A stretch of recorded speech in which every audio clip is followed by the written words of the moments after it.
આગળ સમાચારમાં વાત કરીએ તો અરવલ્લીથી સમાચાર પ્રાપ્ત થયા છે। અરવલ્લીમાં ભડકાઉ ભાષણનો મામલો સામે આવ્યો છે, જેમાં મૌલાનાની જામીન અરજી પર આજે સુનાવણી હાથ ધરાશે। મોડાસા કોર્ટમાં મૌલાનાના સલમાન અઝહરીએ અરજી કરી હતી।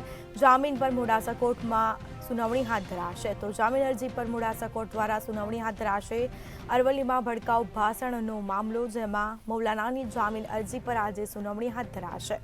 તો મોડાસા કોર્ટમાં મૌલાના સલમાન અઝહરીએ અરજી કરી છે। જામીન અરજી પર મોડાસા કોર્ટમાં વધુ સુનાવણી હાથ ધરાશે। તો અરવલ્લીથી સમાચાર પ્રાપ્ત થયા છે। ભડકાઉ ભાષણનો મામલો, જેમાં મૌલાનાના જામીન અરજી પર આજે સુનાવણી હાથ ધરાશે।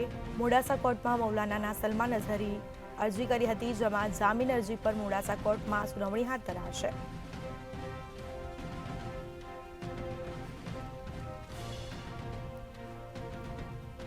તો ભડકાઉ ભાષણનો મામલો, જેમાં મૌલાનાની જામીન અરજી પર વધુ સુનાવણી છે તે હાથ ધરાશે। મોડાસા કોર્ટમાં મૌલાના સલમાન અઝહરીએ અરજી કરી હતી। તો જામીન પર મોડાસા કોર્ટમાં સુનાવણી છે તે હાથ ધરાશે। તો જામીન અરજી પર વધુ સુનાવણી આજે હાથ ધરાશે। કોર્ટમાં મોડાસા કોર્ટમાં અરજી કરી હતી। તો મૌલાનાની જામીન અરજી પર આજે સુનાવણી હાથ ધરાશે। તો અરવલ્લીમાં ભડકાઉ ભાષણનો મામલો, જેમાં મૌલાનાની જામીન અરજી પર વધુ સુનાવણી હાથ ધરાશે।